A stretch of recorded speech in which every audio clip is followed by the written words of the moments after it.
بسم الله الرحمن الرحيم.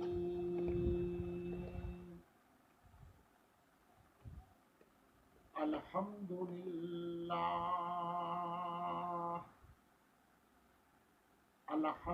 لله وكفى وسلام على عباده الذين اصطفى. أما بعد، أعوذ بالله من الشيطان الرجيم. بسم الله الرحمن الرحيم. يا أيها الذين آمنوا قوا أنفسكم وأهليكم نارا. سبحان ربك رب العزة عما يصفون وسلام على المرسلين والحمد لله رب العالمين. اللهم صل على سيدنا محمد وعلى آل محمد وبارك وسلم. اللهم صل على سيدنا محمد وعلى آل محمد وبارك وسلم. اللهم صل على سيدنا محمد وعلى آل محمد وبارك وسلم.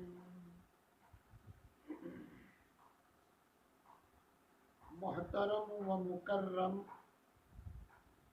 عزت کے لائق پیاری ماؤں، بہنوں اور بیٹیوں،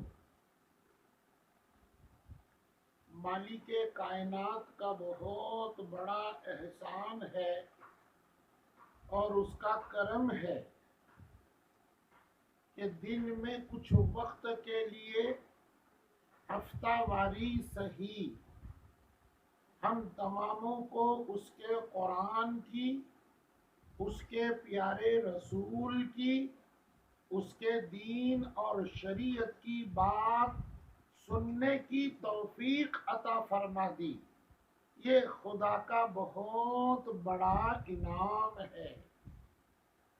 ایسی مجلس میں جو کئی خواتین آتی ہیں، ایک بھی اگر خاتون درد کے ساتھ، محبت کے ساتھ، توبہ کی نیت سے، نیک راستہ اختیار کرنے کی نیت سے جب آ جاتی ہے تو پروردگار اس ایک بندی کے طفیل میں سارے مجمع کو خدا معاف کرتے ہیں اور مغفرت فرماتے ہیں. حدیث مبارکہ میں ہم سب کے آقا حضرت محمد الرسول اللہ صلی اللہ علیہ وسلم نے ایک مرتبہ خطبہ ارشاد فرمایا، بیان کر دیا، لوگوں کو قرآن کی اور دین کی تعلیم کی نصیحت کر دی. مسجد نبوی میں کھچا کچ مجمع بھرا ہوا تھا. بیان کے دوران بیچ میں بیٹھے ہوئے ایک صحابی نے چیخ ماری اور ڈاڑے مار کر رونے لگے.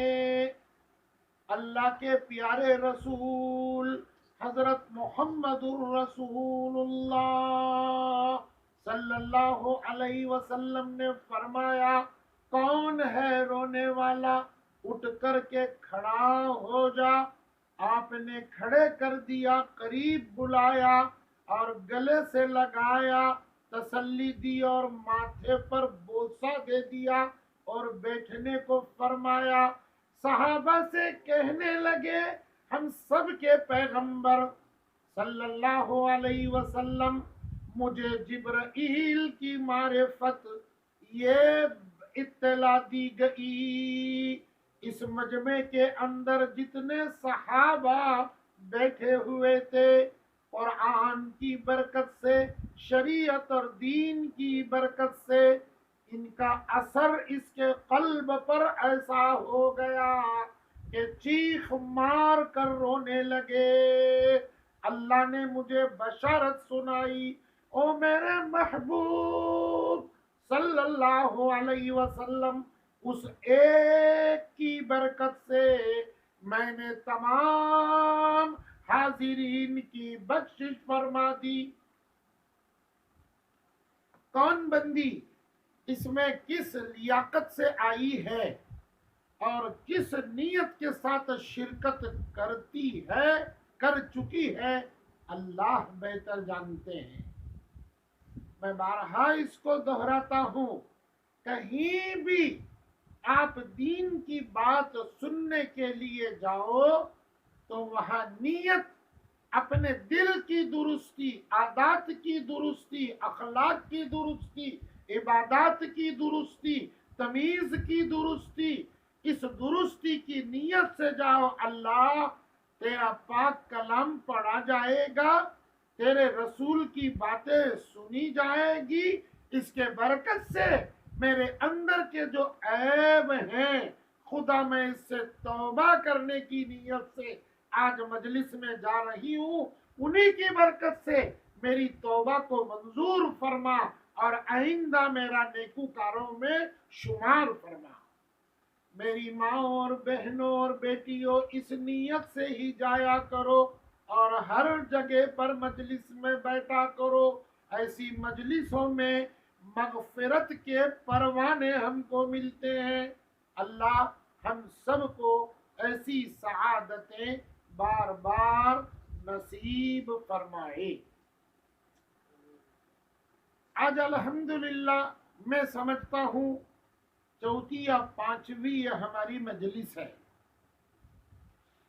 ایک ترتیب وار خواتین کو ہم یہ بتانا چاہتے ہیں کہ آپ کی حیثیت، مقام اور درجہ اور صلاحیت آپ کی کس حیثیت کی ہے، کتنے اللہ نے آپ کو معروفات سے، عنایات سے، نوازشات سے اور بہت بڑی قیمتی سرمایہ سے اللہ نے آپ کو بنایا ہے۔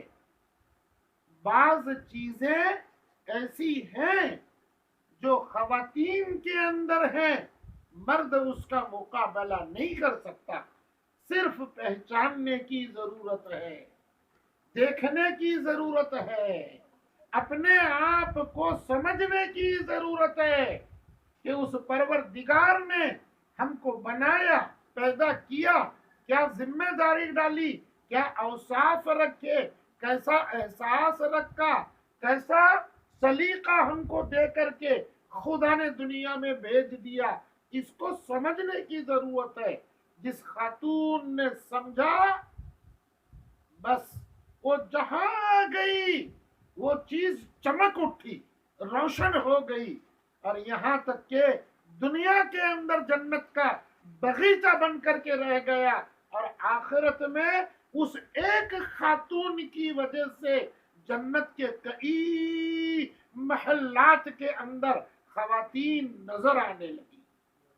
اللہ ہماری خواتین کو، ماؤں کو، بہنوں کو، بیٹیوں کو ایسے اوصاف حمیدہ اور اخلاق فاضلہ عطا فرمائے۔ محترم میری ماں بہنوں، ایک واقعہ مجھے یاد آ گیا جو چھوٹا سا ہے، آپ کو بھی سنا دیتا ہوں میں۔ حضرت ربیعہ بصری رضی اللہ تعالی عنہ کو کون نہیں جانتا؟ حضرت ربیعہ بصری علیہ الرحمہ، جن کا تابعین میں شمار ہے۔ آپ ایک بات یاد رکھیے اہل سنت والجماعت کا اس پر اتفاق ہے اور اجماع امت کا یہ مسئلہ ہے. ساری امت میرے پیغمبر کی اس پر متفق ہے کہ کائنات کے اندر انسانوں میں سب سے بڑا درجہ اللہ کے بعد کسی کا ہے تو ہمارے آقا حضرت محمد الرسول اللہ صلی اللہ علیہ وسلم کا ہے. اس کے بعد اگر کسی کا درجہ ہے تو 1.25 یا 1.5 پیغمبروں کا ہے. اس کے بعد اگر کسی کا ہے تو صحابہ میں سے خلفائے راشدین اور عشرہ مبشرہ کا ہے. اس کے بعد اگر کسی کا درجہ ہے تو بدرین صحابہ کا ہے. اس کے بعد اگر کسی کا درجہ ہے تو احد کے اندر شریک ہونے والے صحابہ کا ہے. اور اس کے بعد اگر کائنات میں انسانوں میں کسی کا درجہ ہے تو بچے ہوئے تمام صحابہ کا ہے. اور صحابہ کے بعد تابعین کا درجہ ہے. تابعین کا، تابعین کون؟ صحابہ کو دیکھنے والے. اور صحابی کس کو کہتے ہیں؟ جس بندے اور بندی نے ایمان کی حالت میں ایک نظر ہمارے نبی صلی اللہ علیہ وسلم کو دیکھا یا آپ کی بات سنی یا آپ کی مجلس میں بیٹھی رہی، ایسی خاتون کو صحابیہ کہتے ہیں، مرد کو صحابی کہتے ہیں. اور آپ کے وصال کے بعد، نبی کے پردہ فرمانے کے بعد صحابہ کو دیکھنے والے جو مسلمان بندے اور بندیاں ہیں ان کو کہتے ہیں تابعین. اور تابعین وہ کے بعد تابعین، صحابہ کے بعد تابعین کو دیکھنے والے بندے بندیاں تابعین ہیں. اس کے بعد اولیاء اللہ، بزرگان دین، ان کا درجہ ہے. اور ان کے بعد علماء ربانیین کا درجہ ہے. اور ان کے بعد عام مسلمان بندے اور بندیاں جو نیکوکار ہیں ان کا درجہ ہے. آپ کے علم کے لیے میں نے ایک درجہ بدرجہ آپ کو بتا دیا ہے. یہ شریعت کا فیصلہ ہے. اس میں اگر ہم کسی کو درجہ نیچے والے کو اوپر کا اور اوپر والے کو نیچے کا اگر دیتی ہیں تو یہ ہماری غلط فہمی ہے. اور غلط فہمی کبھی کبھی گناہ کبیرہ کا ارتکاب کر جاتی ہے. کوئی خاتون کسی بزرگ اور ولی کو صحابی کا درجہ دے دے یا نبی کے برابر سمجھنے لگے، یہ بہت بڑا گناہ ہے. صحابی صحابی ہے، نبی نبی ہے، ولی ولی ہے. اس لیے ایک قاعدہ شریعت نے بتایا، جب پیغمبروں کا ذکر آئے گا تو ہم کہتے ہیں علیہ السلام. ہمارے آقا کا ذکر جب آتا ہے، نام نامی آتا ہے تو ہم کہتے ہیں صلی اللہ علیہ وسلم. صحابہ کا جب ذکر آتا ہے، نام آتا ہے، وہ عشرہ مبشرہ کا ہو یا بدرین یا احد کے صحابہ کا ہو یا بیت رضوان کے صحابہ کا ہو یا صحابیات کا ہو، ان کو کہیں گے رضی اللہ تعالی عنہ. اور کوئی صحابیہ خاتون اگر ہیں جیسے اما عائشہ رضی اللہ تعالی عنہا، اما جویریہ رضی اللہ تعالی عنہا، ام حبیبہ رضی اللہ تعالی عنہا، حضرت اسماء رضی اللہ تعالی عنہا، یہ کتنی خواتین صحابیات تھیں. ان کا ذکر آئے گا تو رضی اللہ تعالی عنہا ان کو کہیں گے. اس کے بعد جو درجہ آئے گا تابعین اور تابعین کا اور ولی اللہ کا، ان ساروں کو رحمت اللہ تعالی علیہ یا علیہ الرحمہ، یہ شریعت نے ہم کو ان کا لقب پکارنے کے بعد یہ اعزازی جملے عنایت فرمائے۔ بہرحال بہت سی علم کی باتیں آپ کے پاس آتی رہتی ہے، اس لیے آپ ان کو بغور سنتے رہیے اور دیکھتے رہیے، علم کی بہت سی باتیں آپ کو انشاءاللہ ملتی رہیں گی۔ تو محترم خواتین، پیاری بیٹیوں، میں آپ کو سنا رہا تھا حضرت رابعہ بصری رضی اللہ تعالی عنہا، ان کا واقعہ میں آپ کو سنا رہا تھا، ذرا دل کے کانوں سے سنیے، بڑا ہی دلچسپ واقعہ ہے۔ حضرت رابعہ بصری رضی اللہ تعالی عنہا، حضرت رابعہ بصری علیہ الرحمہ دریائے دجلہ کے کنارے پر چلی گئی۔ کیا تماشا دیکھ رہی ہیں؟ دریا کے پانی کے موجوں پر مصلی بچھا کر کے خواجہ حسن بصری رحمت اللہ علیہ نماز پڑھ رہے ہیں۔ رابعہ بصری نے یہ تماشا دیکھا تو وہیں دریا کے کنارے باقاعدہ ذرا سوچنے لگی ان کی اصلاح کیسی کر دی جائے۔ رابعہ بصری بڑی ہی عارفہ تھی، اللہ والی تھی، متقی تھی، پرہیزگار تھی، تابعین میں ان کا شمار تھا۔ اپنا مصلی لے کر کے آنکھ بند کر دیا، سمندر کے موجوں کے اوپر، ہوا کے اوپر مصلی بچھایا اور وہاں نماز کی رکعت باندھی۔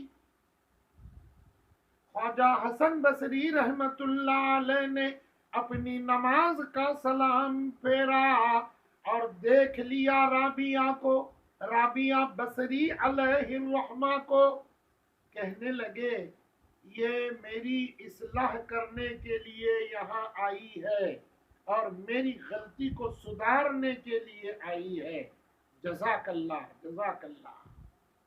یہاں پر میری ماؤں بہنوں کو ایک آپ کو تحفہ دیتا ہوں، گھریلو زندگی کے اندر آپ کے خاوند ہیں، آپ کے باپ ہیں، آپ کے سسر ہیں، یہ ضروری نہیں ہے کوئی بہو اگر کوئی تعلیم اور علم پڑھ کر کے آئے یا بیوی نے زیادہ علم پڑھا ہوا ہے تو ہمیشہ وہ چھوٹی رہے گی، ایسا نہیں ہوگا، بلکہ شریعت کے اور اسلام کے معاملے میں باپ سے غلطی ہو جائے، خاوند سے غلطی ہو جائے، سسر سے بھول ہو جائے، بہو کو، بیٹی کو، بیوی کو، بہن کو بولنے کا ادھیکار اور حق ہے، صرف اتنی بات ہے کہ ان کی تعظیم اور لیاقت رکھتے ہوئے باقاعدہ یہ بات آپ بولیں گی۔ اب یہاں پر ایک اور بات میں بولتا ہوں کہ کیسے تعظیم رکھیں گی آپ نے علم پڑھا ہوا ہے، بڑی عالمہ اور حافظہ آپ ہیں، بڑی تعلیم کرنے والی آپا جان آپ ہیں، اللہ کا شکر ادا کیجیے، لیکن خاوند کا ایک مقام ہے، باپ کا ایک مقام اور درجہ ہے، سسر کا باپ کے درجے میں ایک مقام اور مرتبہ ہے، ان کا ادب کا لحاظ رکھ کر کے حکمت کے ساتھ آپ ان کی اصلاح کریں گے۔ کیسے کریں گے میں آپ کو بتاتا ہوں محترم خواتین، ذرا اچھی طرح سن لیجیے۔ مسجد نبوی کے اندر ایک مرتبہ حضرت امیر معاویہ رضی اللہ تعالی عنہ نماز پڑھنے کے لیے کوئی نفل اندر چلے گئے اور ایک جگہ بیٹھ کر وضو کرنے لگے۔ پڑوس ہی میں سے حسن اور حسین رضی اللہ تعالی عنہ نوعمر بچے تھے، یہ کھیلتے کھیلتے مسجد میں آ گئے اور اندر داخل ہو کر کے بیٹھ کر کے